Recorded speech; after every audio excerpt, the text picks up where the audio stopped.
What's up, guys? It's James Ark back again, and today we're going to talk about a deck very near and dear to my heart, Vayu Turbo. So let's start with a little bit of a lore dump about me. Back in 2010, Edison format era, the idea came to me to kind of combine the hybrid Blackwing lists that people like Rodrigo Tagores had won with, copies of Dark Grepher, along with the kind of newly released Vayu engine. But those decks were playing Black Whirlwind, and I remember a lot of decks were seeing success playing these flip engines like Spies and Hamsters and Raikos, and I basically had the idea that, oh, like this is some good indiscriminate removal. I don't have to play the entire Blackwing engine to take advantage of this, and I can just play this kind of like focused, good stuff dark deck. And that was my mindset back in 2010. So I ended up bringing this deck to the NAWCQ Edison tournament after having a lot of success online with it and putting a few friends of mine onto the deck as well. Really a good deck, honestly. I found it performing really well online, but in the actual event, I ended up losing on the bubble. I definitely wasn't as good as I am now, and I lost in time with some unfortunate mistakes. Enough about that. Fast forward to 2020 when I started playing Edison again, and honestly, the whole reason I started playing again was because I had so much love and appreciation for the Vayu Turbo deck that I had built back then. And I always had kind of thought, like, what if, like, what if I had topped? Like, then people would think that that deck was really strong. I think I've changed the trajectory of how we think of the format, because it really is one of the best decks, as I think is now pretty evident. And so it was a huge motivator for me to even be playing online. I remember when I first would just host unrated games on Dueling Book, or there were any of these tournament structures or anything, I was just playing the same kind of Vayu Turbo lists I did back then. It just never really got the shine it deserved, and that was always like my main motivation for wanting to play again. It's just kind of like to get a chance to play this deck and to show other people it. Basically, once the tournament started and I realized there were other people that wanted to play Edison, I got invited to some Discords and stuff like that. That was when I kind of started optimizing it, because the list that I played back then, which I think I'll be able to find and put on screen for you guys, really not that different, but had some, key changes that I think I was able to make a lot better in the revival era. The list that I played a lot, and I believe won some small tournaments with around 2020, 2021, that honestly, that exact list, I know saw a lot of success from people net decking it, the sort of like 2021 like RBET season that we ended up playing, and even some of the prior tournaments that Keegan and I had hosted with the channel. I know that, and there were like PS5 tournaments and stuff being won with like my exact list, which is pretty, kind of cool for me. I also know that at a certain point in time, people started experimenting with other lists, which, as they should. And maybe I was a little dismissive at first, but even at the time, they obviously have their pros and cons. I think maybe I was just being a little overprotective of like, the deck's like my baby, So I'm thinking specifically of like 10FD lists, and, he plays like a bigger trap lineup and often cuts Charter Light Brigade, often plays like Reaper. And I remember Foatman, I believe that's his name, also won with like a triple Grepher, played Elfin the Raven to make a big synchro faster. And then even more recently, I remember in the RBT that I topped with Chrysius Warren, the guy played like a super slim down trap lineup, and he played like Chaos Sorcerers and stuff like that. So that's kind of more of a new school version. But, they're all Vayu Turbo, and they're all the same within 5 or 6 card difference. So, but more importantly, we just finished the biggest North American Edison tournament yet. Matt Kolenda, my teammate, won, and he won it with no other deck than Vayu, of course, the best deck. So with people all over, the world really, because I've seen a lot of lists top in Italy as well, they're all winning and appreciating the Vayu deck, and it really just makes me so happy. Like, I really cannot overstate the degree to which, like, I start playing this format again to just like mess around with basically what was my pet deck, and then just I'm able to find a community of people that not only really like playing this format, but also find a lot of people that appreciate this deck as well. So it's just like been kind of beautiful for me personally to see like all these people appreciating something that I had a hunch on, but I kind of had to prove to the world, it felt like. And I thought I'd bring that on to talk a little bit about the Vayu strategy. First, I want to talk briefly about the Vayu deck and just how it kind of functions, because I think there's some common misconceptions that, especially like this is like an OTK deck, and it's like a 2-turn push deck, and both those things, you know, are true to a degree. Like, it's true that Grepper and Armwing is 4K on the clear board, for sure. That is a fact. And if you were able to like defend or block on their turn with the trap, then it's pretty feasible that you could get another shot in or tribute for a Caius to clear a monster and basically win in 2 turns. And you know, there are certainly OTK lines. If you have Dark Armed and Flake Spreader and a handful of monsters, you know, you can really output a ton of damage. Especially as the decks evolve to deal with this type of play, you usually end up trying to resolve your flip effects like Hamster and Raiko. You mill a couple dark pieces, and then you start to apply pressure with like direct attacks on the flips. Maybe you convert into a Caius, and then eventually you go for your armored plays. And like, honestly, when I play the deck, I try to hold off committing my Greppers and stuff and the synchros until I'm sure my push will stick, because if you lose your Armwing to a bottomless or a deep prison, then you've kind of lost your whole advantage train. I mean, the whole point is you're making all these floaters, and then when they die, they just like replace themselves with even bigger bodies with the Armor Master and the Silver one. That strategy of like waiting on your Greppers and your targeted send also leaves you with the best possible, you know, mills in deck to mill with your Vayu and Sirocco. And like, honestly, the deck kind of just does it all, because if you think about it, like as long as you have one other piece in grave, then your Vayus and Siroccos and stuff are kind of like, they're almost like Mizukis or something. You know, there's stuff you can commit them to the board, but then again, if they go to the grave, they just kind of like replace themselves with a bigger body. So it's good. The Vayus can attack into Raikos and bait them out, or just 800 a turn, or the Siroccos, you know, if you can't Mirror Force or Torrential a Sirocco, then it's just going to go through all your monsters, or Icarus even. So it puts people in pretty awkward situations in that regard, where they're like not sure if they want to answer your cards, because you're just going to get replacements. And then you also get to play one of the best traps in the game, Royal Oppression, and obviously like the Dark Armed Allure packages really help as well. So it's really just like a good stuff deck, and it has enough like variety in its game plan and easy removal with the Raikos to answer like most situations. You know, it's very versatile. It can grind, it can OTK, it can apply pressure quickly, or it can kind of sit back and play this like slower game plan. And post board, you have like even more oppressions, you have more deck devs, and honestly, all the cards that seem good against Vayu, like Crow, or I don't know, like kind of lackluster, honestly. Like they're just like 1-for-1s at best, and they're not really super great floodgates the same way that you might have with like a Light Mirror, or you know, a Royal Oppression against other decks. So basically, in short, it's no surprise to me why Vayu has become one of the most dominant decks in the metagame. I mean, this was my hunch, and it was basically proven true. But it definitely has its weaknesses, you know, and maybe the countering Vayu video will be saved for a different time. But it's adaptable to account for many of these different things. And that brings us to what I'd like to talk about with Matt, which is tech picks and like how to build the deck in the modern era. So what's up, Matt? Glad to have you on. And if you don't mind, you could just introduce yourself to the people, a little bit about your Yu-Gi-Oh history. I know you have a few tops and successes in your own right. Yeah, so my name is Matt Kolenda. I played Yu-Gi-Oh probably like on and off since the beginning. So it's definitely been a long time. So I have a lot of experience through all the different formats. I've topped a few nationals, a few YCSs. I got a second at a YCS. And then what I'm most known for, I guess, is the fact that I went to Worlds. That's a good thing to be known for. Right, yeah. And I've also topped some ARGs when they were relevant. I won an ARG. So basically, you're very good at Yu-Gi-Oh across many formats. Yeah, I guess so. Cool. And I would also just ask, how'd you find Edison? I think we first kind of encountered you in like 2021-ish, like playing a bit online. So what brought you back to it?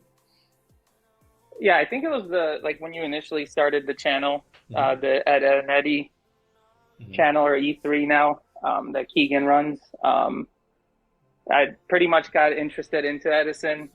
I saw like a bunch of fun decks to play, especially like Vayu Turbo. Probably one of my favorite decks of all time. Yeah, so then they basically drew me to play in the Rise of Edison event. I think that was in 2021.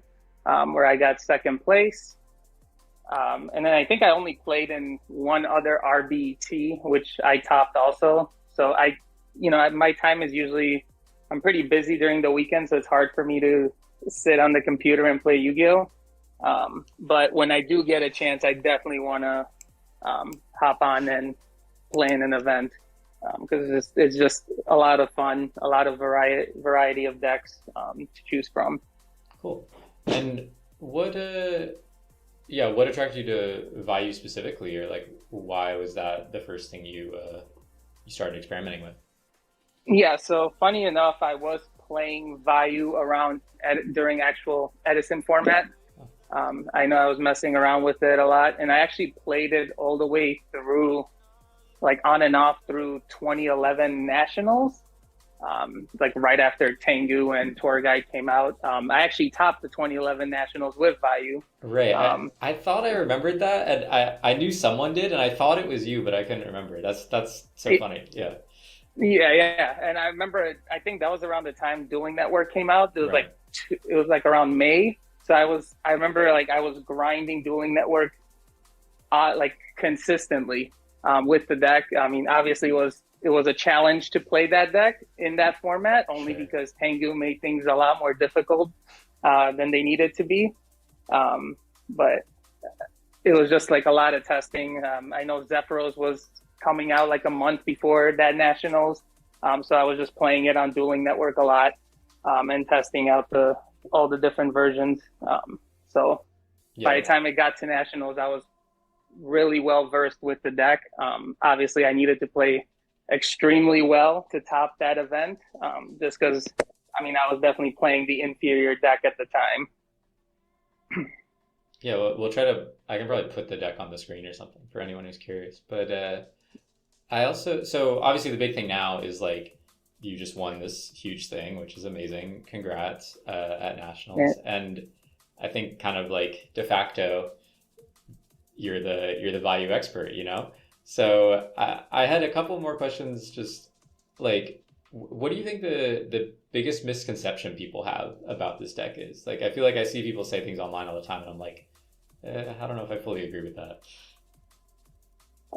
I think one of the main points that people have on Vayu is they always think Blackwings is a better deck overall than Vayu.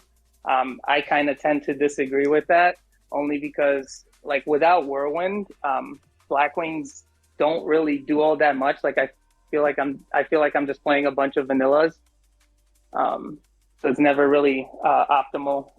I think another misconception is like people do tend to think that, like playing flip effects like Raiko and Hamster, even though they can be slow in certain matchups, they are definitely still really good cards, especially if you can take advantage of the mills.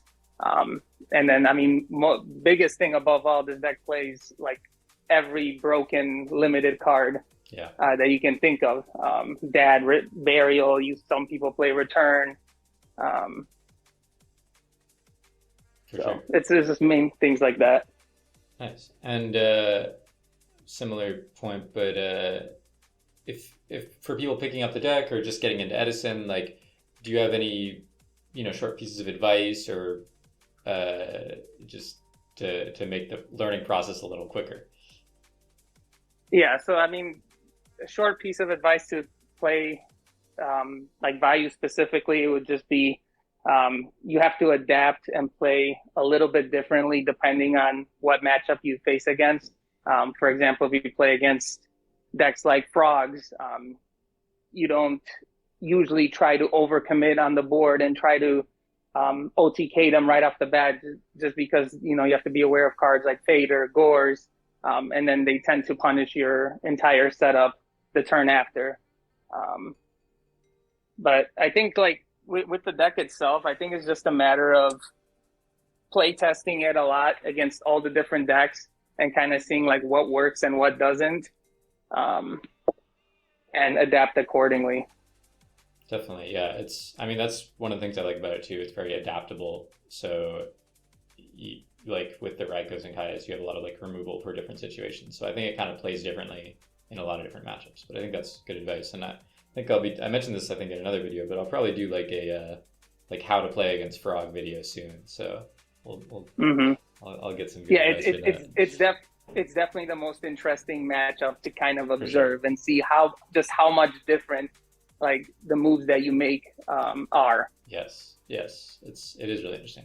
And so that pretty much brings us to the fun part where I'm just basically gonna quiz you, grill you on a bunch of different Vayu tech choices. Well, I guess before we do that, the one that you did win this Nationals Time Wizard tournament with, can you speak a little bit on that build and how you arrived at that? Because I know it was kind of the more heavy trap build, similar to the 10FD list, and what made that the choice for you for that event?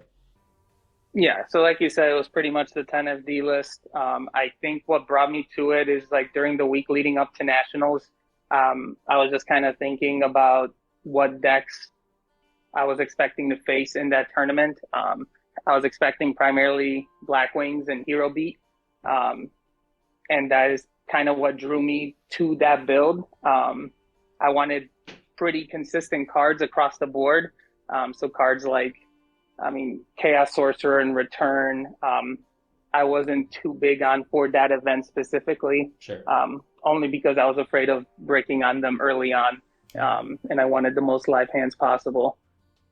Definitely. I think you came to a pretty good conclusion because like it's definitely cards that just can like one for one and last you over a lot of rounds, especially people playing those back row heavy decks. So definitely worked out. And it's funny too because I think Frazier alluded to this also, where he says he kind of tends not to play test like right before the event, and I kind of did the same thing. I kind of took out my deck. I think it was like Friday nights. I kind of looked through it, kind of theorized like different situations for certain cards, and it worked out. Yeah, because like my technical play was already there, sure. So I didn't really need to, play test as much. And the funny thing is, you didn't even play against that many like Blackwing or Hero, right? It was like almost all frogs. That's what you told me. Yeah, there was like 6 Hero Frogs that I played across the whole That's tournament. Let me pull up my matchups really quick. Sure. Yeah, so like round 1 I played Frog Hero. Round 2 I played Blackwings. That was like my only Blackwing that event. Round 3 was another Frog Hero. Round 4 was Vayu Mirror. Then round 5 was Frazier Frog Hero. Then Diva Hero. Round 6, round 7, another Diva Hero. Round 8, Frog Hero. Round 9, Diva Hero Beat. And then top 8 was Frog Hero. Top 4 was Frog Hero against Frazier. And then the finals was Diva Hero. True Hero. A lot of Absolute Zero being summoned. Yeah, a lot of Absolute Zeros. Is definitely really annoying card to play against. And yeah. That just goes back to like knowing when to be conservative and when to actually make a push against those kinds of decks. Because if you make a push and they survive and they drop that Absolute Zero, there's almost no coming back. Totally. Yeah, well, obviously great performance there. And now, yeah, like I said, the fun part. So I'm gonna start off and say, how many prison? I think you had 3 in this list. What are we thinking? Right, yeah. I had 3 in that list, and again, that was because of Black Wings and Hero Beat. I'm generally not a big fan of 3 prison. I think it tends to clog, and then against matchups like frogs, it's not the most ideal. I think the sweet spot for deep prison in general would probably be 2 copies, I would say. Cool. Spirit Reaper. You played it. Is it real? Is it fake?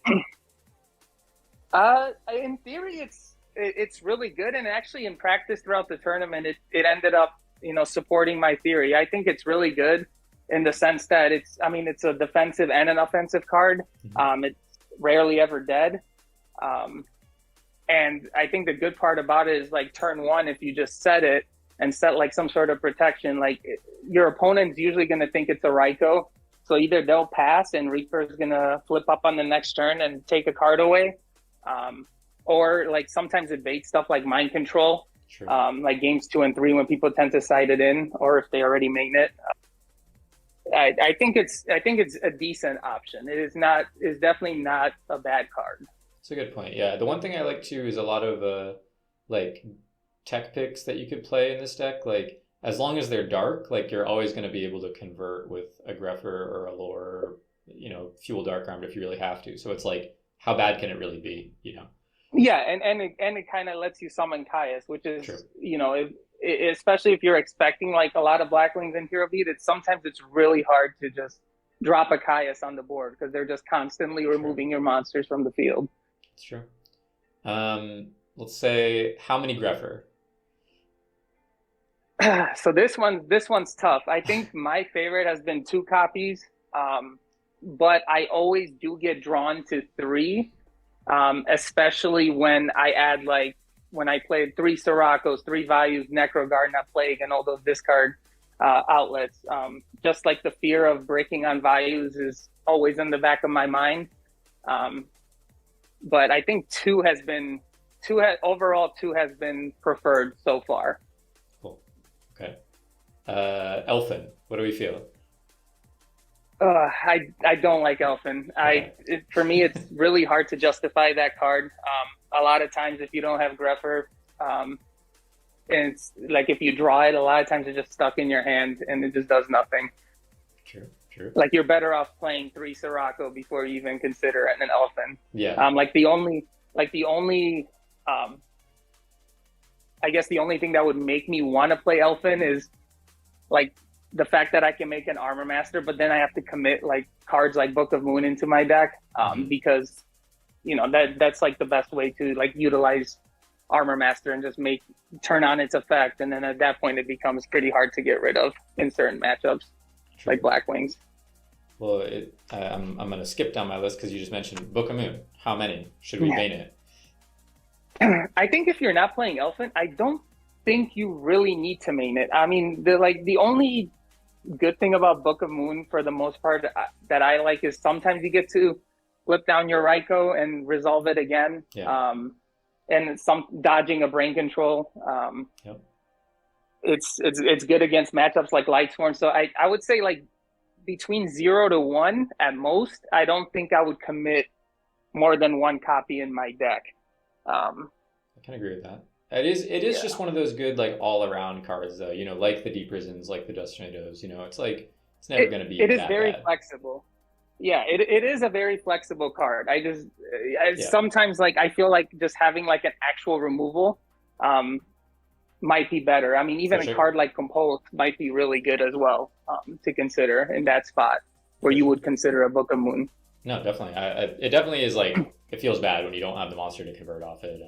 Right. And so, all right, let's keep going. 3 Caius. You ever think about this? Oh yeah, I always think about 3 Caius. Caius is by far one of the best boss monsters in Edison format.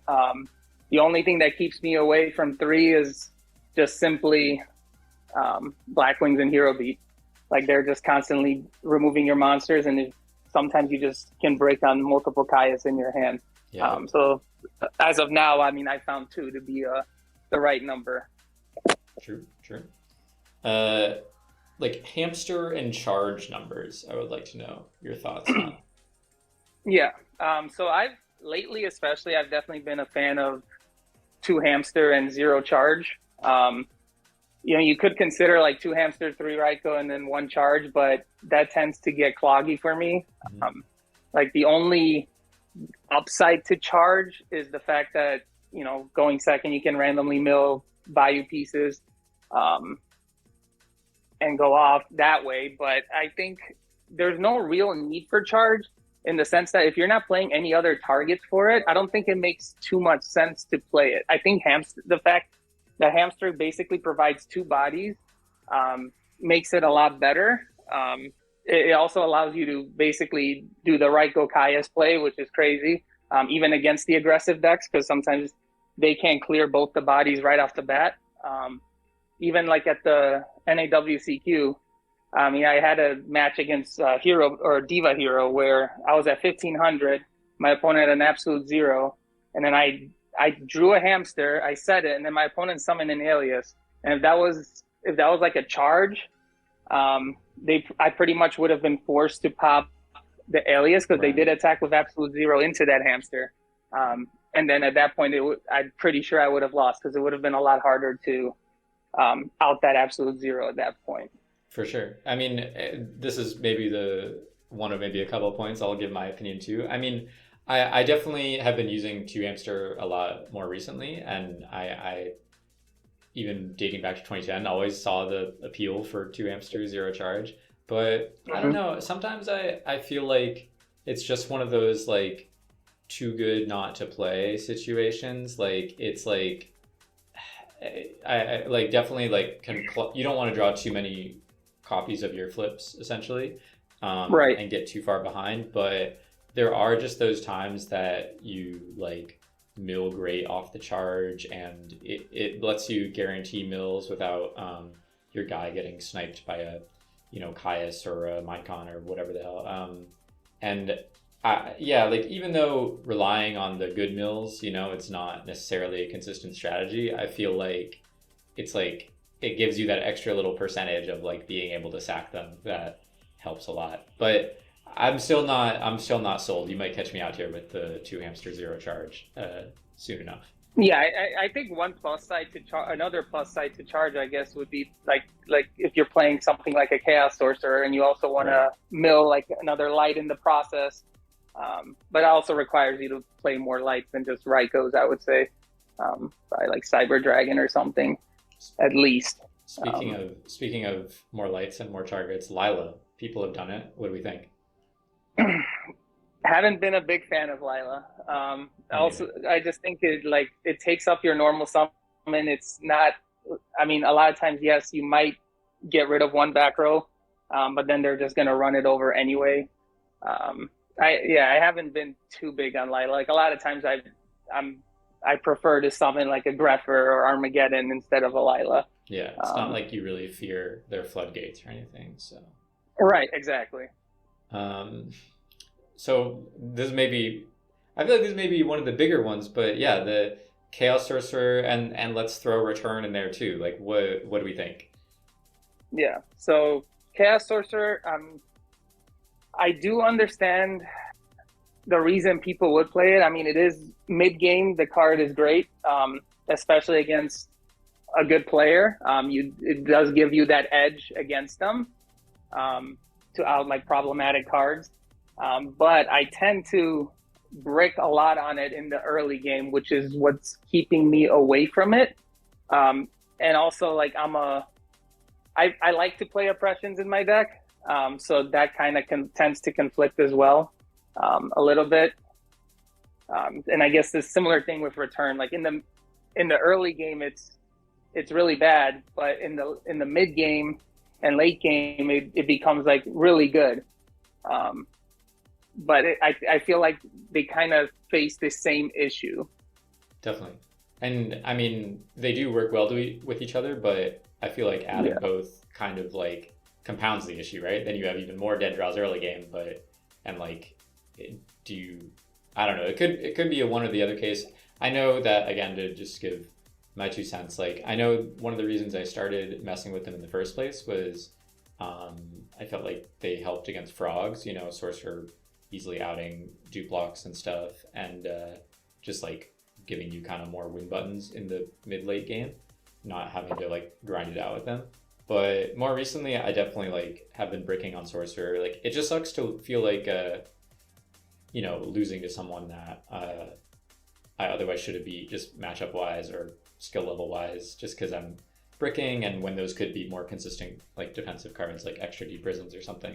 So I've kind of shied away from it too, but in my recent, maybe I'll have this replay playing in the background at some point throughout this video, but like a recent match that I had for a War League thing, and the Sorcerer and Return both went crazy. So it's like just the point that I want to get rid of them, they decide to start doing their thing. So I don't know.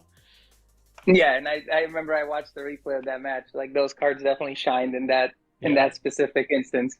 Definitely. But yeah, I mean, I've always been like, I've always wanted the most consistent deck, especially in the early game. I was always of the mindset that if I can play, I should be able to win most of my matches. Yeah, totally. And yeah, I think time, at least for results for everyone else, most people are not choosing the Sorks and returns. So I think as far as a consistent list, maybe better to shy away from those. Right. So get a couple more. So Gores, what do you think about Gores? Uh, I'm actually a fan of Gores. It tends to go into my deck and out of my deck quite often. I think like the upside to Gores is the fact that like if someone sees you're playing Vayu, they're just gonna generally assume you don't play Gores and they'll just play right into it, Okay. which makes it really good. I like the fact when you're kind of playing when you're like, for example, if you go second and like you're playing against like another Caius deck and then the Caius your set monster and then normally they would get the tempo there, but if they swing into your Gores, just like that, you kind of reverse it back to you. And then all of a sudden you're at an advantage. So card like that, I think like regardless of the amount of like, I guess, oppressions in your deck, I think the card is still good. I think it's just a matter of being able to play correctly, with it in your deck. I think that's a great point about the Caius like turn two stuff, because it can feel like such like an RPS game, like especially going second, of like whether it's a hamster or whether it's a Raikou or whether it's a recruiter against zombies or a Sangan or whatever, like it really like you could really get punished depending on what you do. But I really like, the dynamics of cards like Trooper, or even normal summon Vayu, or the fact that Sirocco gets over Hamster, or like, the ways that you can kind of like hedge for these different things depending on your hand. And the way that stuff like Gores works like that is actually, yeah, a pretty good point, because it really insulates you from Caius, even if you do like a more passive play. I think that's a great point. Yeah, and it helps. Yeah, and it even helps you set up a Caius of your own, Totally. which is also good. And I mean, and even then, like at that point, that's when I kind of go down the rabbit hole of, maybe I should play 3 Caius. Yeah. Because now I have more support for them. But totally. Speaking of Caius support, Sangan. That one I kind of like really fallen out of favor, but I figured I'd throw it in here. yeah, I mean, I think Sangan's just like, it's an okay card. I don't think it's that good, but I don't think it's that bad in this deck.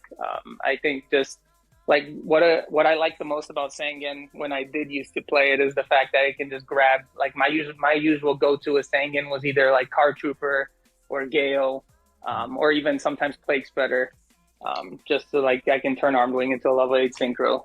But I think right now it's kind of hard to play it. Like in the field of like Black Wings and Hero Beat and all that stuff, it's not that great. Yeah, I think it can be hard to justify over another Hamster or even the Reaper, Right. But it does search DD Crow from the side. I do enjoy that sometimes. Yeah, and then you also have that aspect as well, which is good. Necrogardna. Did you play Necrogardna in the Nationals list? I can remember. No, not in this one. Okay. But I'm definitely a big fan of Necrogardna. It's almost always in my deck. For Nationals, it wasn't because I just didn't want to draw it and not have any way to get it off out of my hand. But like Necrogardna it's a really good card in the sense that a lot of times your opponent is going to forget that it's there. And then they'll tend to overcommit and kind of play into your Necrogardna, and then you just kind of push back and break their whole board and pretty much win the game from there.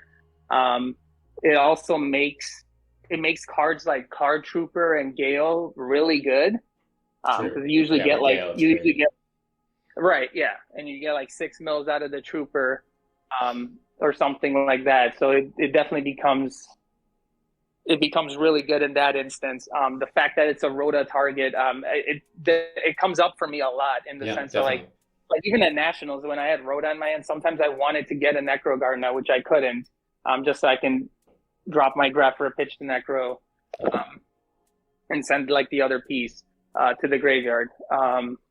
It sets up Caiuses, so it's good in that instance. Yeah, there's just like Stardust Necrogardna is crazy. Sure. I think it like insulates you well, like mid-late game. Like you can set up like a very, very like safe scenarios, like where you don't lose to brain con or like you don't lose to some weird like burst thing that they can do. So I like that. Yeah, and I mean, like a lot of times, turn one also there's like summoning Armageddon Knight and sending Plague Spreader is just awkward. Yeah. Like a lot of times you do want to send that Necrogardener. For sure. Yeah, definitely a really good card in my opinion. For sure. Winding down. So Dust Tornado main deck. This list had them. What do we think about it in general? Or now? I only played one. Okay. Like I know people tend to play two in the main deck. Again, because they're expecting Hero Beat and Blackwings, but like in that spot, I tend to go for like more oppressions, and that's only because I just think this like oppression's like one of those cards that it is so good, even against the matchups where it doesn't seem ideal game one. Just like setting the moment you set up your board and just like back it up with something like oppression, it makes it even for decks like Blackwings and Hero Beat, like they still need to special summon to out that board, and then like at that point that card becomes good. I didn't want to play multiple Dust Tornadoes also because of like frogs, and like a lot of times like blind Dust Tornado is not always ideal for me. Yeah, so, like and against those heavy back row decks like Hero Beat, like they'll set like 4 or 3, and then just like dusting one of those doesn't usually accomplish all that much unless you have a read on a specific card. Totally. And again, like the floodgates aren't so much of a problem. Yeah, I want to take a second to speak on like I think there was a post I made that some of the guys were not making fun of, but just laughing at, where I was like, oh yeah, Dust Tornado, it's like if you don't know how to play. And I do want to take just a second to elaborate on that, because it's like, what I really mean by that is, you know, I think Vayu is actually a quite good deck at playing through back row. You know, bottomless and deep prison stuff can hurt the Armwing Trains, but you have all the Raikos and, you know, additional copies with hamsters, and usually you're using those to target down back rows and clear your way. So I feel like Dust Tornado can get a little bit superfluous. Like it can, one good thing about it is kind of in the similar dynamics we were talking about with like turn 2 like Caius stuff. Like sometimes you can bait their Raiko or their Caius, I guess, on your back row and chain it on theirs and kind of neutralize the situation. But all in all, I mean, I definitely don't think Dust Tornado is a bad card by any means, and clearly I've played it in other decks too, but I also feel like even like you said, against those aggressive decks like the Hero Beat and stuff, you know, sometimes they're just beating you down with the Alias, and like the Dust Tornado is not going to save you, you know. So yeah, and it's also it's like really redundant too. Like you don't want to like put in multiple Dust Tornadoes in your deck, because I mean you already have a lot of cards that fill the similar function. Yeah, you already you kind of want to diversify those options. Yeah, so but it's definitely, I mean, hitting the Whirlwind is huge, and hitting Icaruses and stuff. So it's like anything against the frog decks that play some amount of traps can be really useful.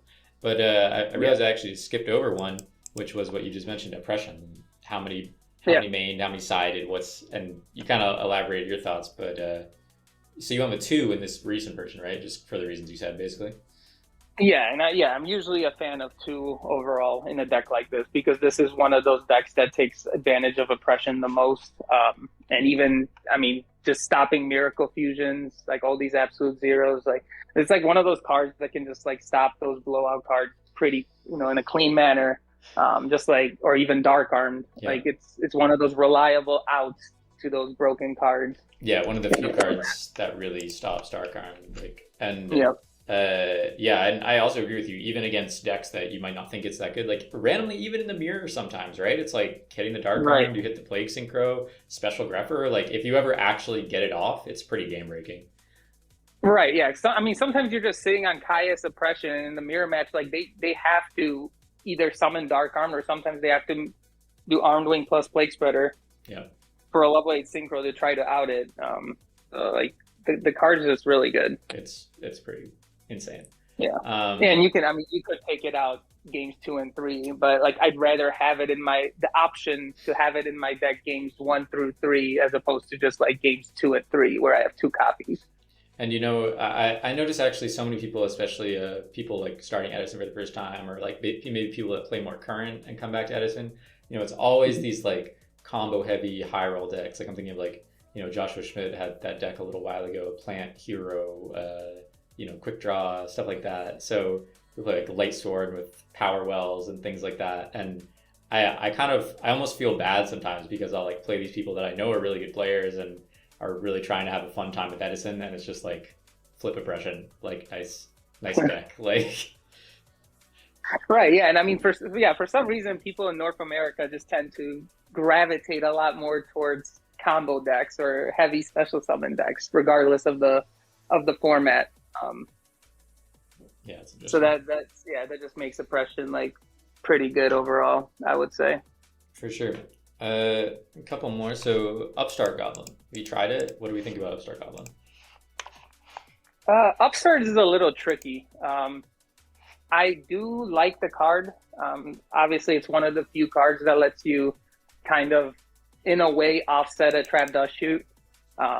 Just because, like, you draw it, they see your hand, and then all of a sudden, they don't know what card you might have drawn. So you can play a little mind games there. It's also tricky when it comes to using it, in the sense that like in a deck like Vayu, like if you have like Hamster, for example, you open like Hamster and Upstart Goblin, like I'm almost inclined to keep the Upstart in my hand because I don't want to draw into like another Raikou. Like I want to get it out of my deck with the Hamster and then just use Upstart when I know I have a better chance of kind of seeing what I want to see or something that's not redundant in the deck. I mean, it's definitely an option. I'm definitely not against a card like that. It's never really bad, right? Like it's like right, yeah. And then you go to search for the Hamster, right? You pick up your deck and get the Raikou, and your top card is Dust Shoot, right? And you're like, oh, okay. Yeah. Right. Yeah. I always do check my top card too. Like if I have cards like that in my hand, which is funny that you mentioned that. Yeah, I mean that is like what could have the trick with it, but I've mainly stopped using it as well. And actually the last individual card I had was main deck DDV. Is that the future? Where are we going with that? That's a scary thought. Yeah, I think in a deck like Vayu, like I don't think it's unreasonable to main deck like one DDV at least. I mean, depending on the format, you could play more if you're expecting like heavy frog decks. But I think like one in the main deck tends to, it could be okay in the sense that not many people are expecting it. Like they usually expected Vayu to like side it games 2 and 3, and that's when they take out like a lot of their little guys and put in cards like Cyber Dragon and all these beaters like Kaiku to kind of offset it. But like on the other side of the coin, just having sometimes you have to commit pretty heavy to deck dev. And like if it doesn't really take away too many cards out of their hand, you could be in a losing position at that point because it does usually requires a lot of investment turn one. Mm-hmm. Yep, it is volatile for sure. And word. And so another quick one. What's your worst matchup playing Vayu? What do you not want to play against? Well, typically I would say I think like I don't like playing against like Blackwings and Hero Beat. I think like normally I would someone would say like, oh, frogs are the worst matchup, but I feel like the game becomes a lot slower against frogs, and like in slower game states I tend to thrive and do a lot better than it is like with aggressive, because like aggressives, like sometimes you might have the outs to their board and sometimes you don't. They just kind of kill you pretty quickly and you don't have too much time to set up. Sometimes it can become very quickly like if your top 9 or 10 cards are better than their top 9 or 10, then that could be rough. Yeah, and I think like once people that play Vayu and they master the frog matchup, it doesn't seem like it's the worst matchup for the deck. I mean, obviously it's still difficult, but it's definitely like once you know what you're doing, it's definitely not the worst. I would agree. I don't know if I feel like maybe I would still say frog just because, yeah, I don't know. Maybe I don't think I would say Blackwing or hero, but I definitely see your point for sure. Yeah, I think it's just from like the aggressive standpoint. I mean, obviously, if they don't open Whirlwind and the game kind of slows down, yeah.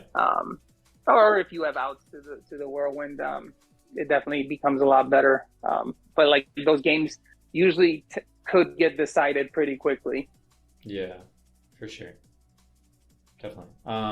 And on the flip side, best matchup, like what would you play against all day? All day.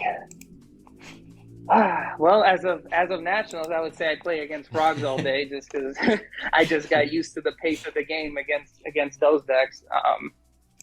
I would say like maybe plants are pretty straightforward. Just especially if you're playing cards like Oppression in your deck, like that Drill Warrior, just they overcommit to the Drill Warrior, and you can just draw Oppression at any point and then just win the game right there. I mean, there are a lot of decks that Vayu just likes very free for sure. So right, yeah.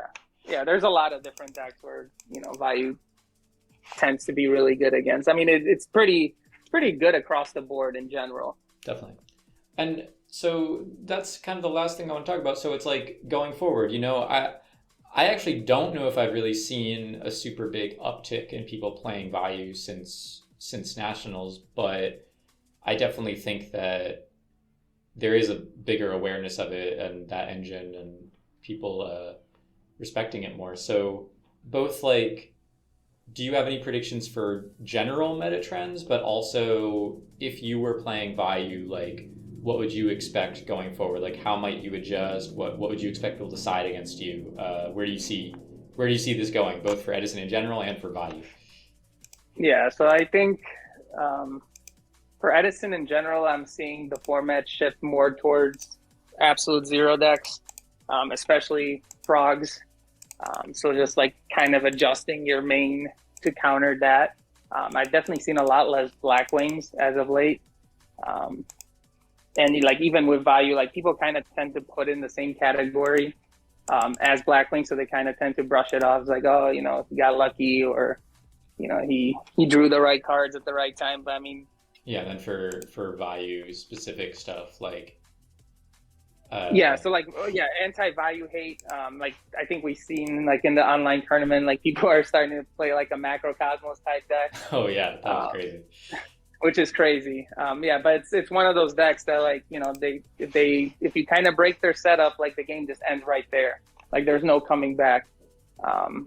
But if you can't, you don't draw those right cards to out their back roads. Especially with like all these Starlight roads running around, it's definitely really difficult. But I mean, I can see in the side people citing more Vayu hate. Like I guess more compulses tend to be good. People tend to cite DD Crow. Maybe cards like I know, like I had someone I knew from Chicago actually that I played round 7. They cited in Transmigration Prophecy. That's a good one. Yeah, and I think that card is okay, like in the sense that it tends to turn off Burial, and it puts away both pieces, so you kind of have to start from scratch.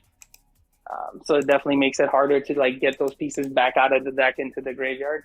Like DD Crow is, it's a little more tricky. Like it's really good against Plague Spreader, but I think like against like just trying to stop a Vayu, I think like you're kind of not trading well.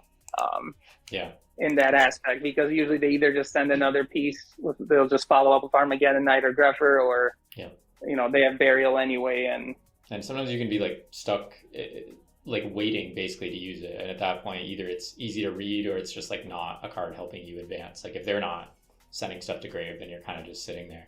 But everything you're saying, I agree with. And also Compulse, I think that's like a huge one that's gaining in popularity. But the thing that's consistent in all the cards you're saying is like, I mean, they help. They're good against Vayu. Like Transmigration, sure, like it does its thing. Crow does its thing. But like compared to all these other decks, it doesn't really have like a lot of blowout sides. Like even Kaiku is pretty like situational, kind of hard to get. Right. Yeah.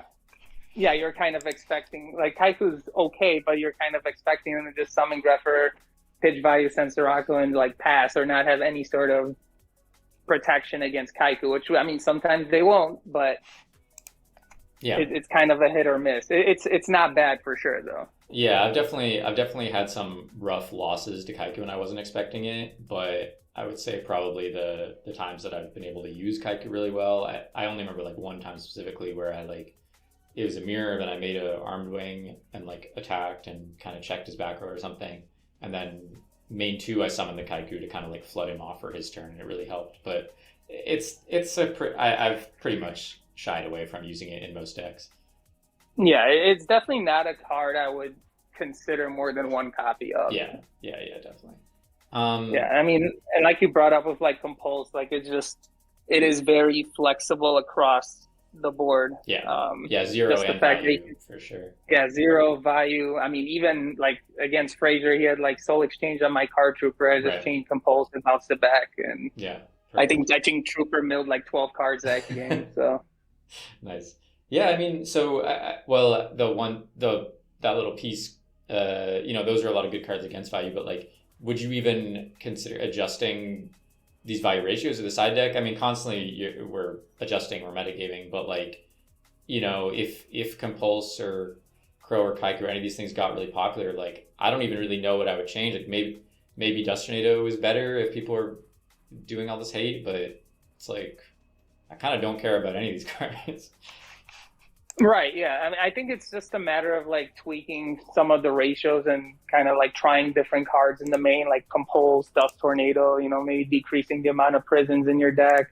Like I know a lot of people cited Compulse against me, but like most of the time, like I never really like played into it as much as I like. Either I would just be patient and set a Raikou and not summon Armed Wing, and just force them to out it that way. I think like there was like a match I had against Zombies where I just had Thunder King just on the field with a Vayu set up in the grave. And they did have Compulse, so they were just forced to Compulse my Thunder King ultimately because I just wasn't committing the Vayu. That's we'll do a bonus one. But Thunder King, is Thunder King the truth sided? Is that real? It's okay against very few matchups, I would say. I'm not zombie. Like right, yeah. Like I'm not too crazy about the card. Like it's good against Zombie. It's good against like it's okay against Lightsworn type decks, but even then, like they usually have Raikou to out it. James, yeah, and I mean even like against heroes, like it's okay if you're going first. I think that would be the only time I would ever consider it, just because you have the chance of stopping their e-calls and rotas and all that stuff. Yeah, it always struck me, like, I think even dating back to Teledad format, stuff like that, like, I feel like people are always overside Thunder King. It's like, I like it, like you said, like, going first against hero and, like, against zombie, like, can be very good, but people put it in all sorts of matchups that I feel like it just doesn't really belong, and to their detriment, for sure. Right, yeah, I think I've seen people cited in against Blackwings. They have way too many outs to that card. I mean, just to stop a Whirlwind is just not worth it. That's it. Like it's like they stop in one turn and then they just run and do it next turn. Yep. Word. Well, I don't know. Any closing thoughts on I don't know, Edison or otherwise? You're still playing some current too, right? The last time I played current was YCS LA, the 250th. But I haven't had too much time to actually like play test a lot of current. So like I've been losing on the bubble a lot. And then that just makes sense because my inexperience tends to show at that point. Like I know a few matchups and a few decks, but like once you start playing a really weird deck, it just becomes a little too difficult for me to keep up. I think like the last current format I really enjoyed was the tier format because it was really easy to get into. Yeah. You didn't have to learn too many matchups. Like you could play tier, or you can just play a deck that beats tier and just side for like the random like Flaunderies matchup or something like that. Sure. But yeah, lately I've just been more on like past format. Like I think the moment they announced the Time Wizard at the NAWCQ, I was like, oh, I'm not entering for current anymore. Nice. Like it's just a lot more enjoyable. Well, I certainly hope they'll keep doing more of those at YCSs, or maybe, who knows, even independent events. But and I think as far as like a first test run or something for that system, I think you and True Hero in the finals, couldn't have asked for a better representatives. Yeah, and I do hope they definitely have more in the future. It would definitely motivate me to go to more YCSs, for sure, especially if they continue. Like, I mean, the giant card was a better prize than most of the people had in the main event, which is crazy. Like, outside Yeah, of going to World, it like the giant card was just a lot better prize. yeah. I mean, Um, very, very good day for you, it sounds like. Um, right, yeah. well, that's all I got, and yeah, I mean, thank you so much for coming on. I hope people enjoy. I think this definitely went a little longer than we both thought, but the Vayu enthusiasts out there, I hope we'll get a lot out of it. We did kind of covered everything. Yeah, no, it was definitely a good time. I always enjoy talking about value decks. So Hell it's yeah, definitely good to discuss it with you and hopefully spread the knowledge a little bit to everyone else. for sure. All right, well, thanks for watching, guys, and hope you enjoyed. All right, thank you.